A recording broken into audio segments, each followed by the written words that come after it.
మనిషికి మూడో నేత్రం చదువు. ప్రతి మనిషికి రెండు కళ్ళుంటాయి, కానీ మూడో కన్నే చదువు.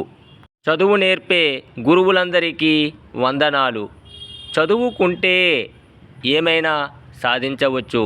చదువు ద్వారానే అంధకారంలో మగ్గుతున్న ఎంతోమంది జీవితాలని వెలిగించవచ్చు.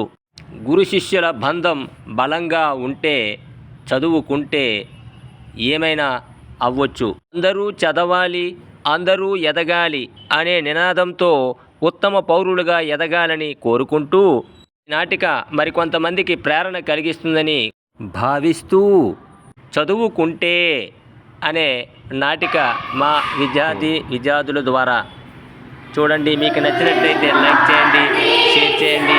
మీ అమూల్యమైన అభిప్రాయాలను మాకు తెలియజేస్తూ మా ఛానల్ని సబ్స్క్రైబ్ చేసుకోండి.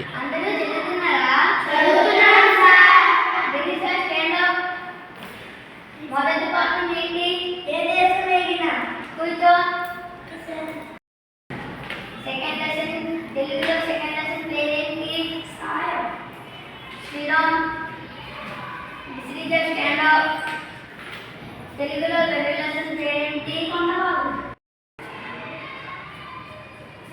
నమస్కారం గురువు గారు. నమస్కారం గారు. నేను గురువు గారు, మీ శిష్యుడు మోహన్నే.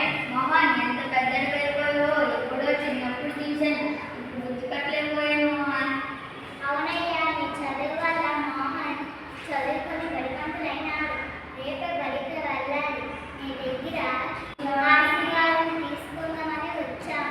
నా చదువు వల్ల నీ బిడ్డ బడిపంతులయ్యాడు. ఆ రోజు చదువుకుంటే ఏమొస్తుందిలే అనుకోని మోహన్ని చేపల వైపు తీసుకుని వెళ్ళేవారు. అవును, మోహన్ బయటికి రాకపోతే నా మనసు ఊరుకునేదే కాదు. అయ్యా, మీరు మా ఇంటికి ఎన్నోసార్లు వచ్చేవారు.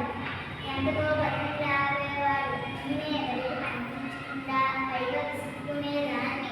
నా మనసు మార్చి బతికి పంపించినట్టుగా చేశారు. మీరు లేకపోతే నా బిడ్డ ఎందుకు పనికిరా అంటపోయేవారు.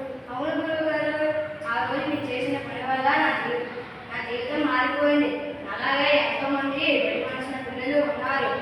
వాళ్ళ కోసం నేను చేస్తాను. నన్ను ఆశీర్వాదించండి గురువు గారు.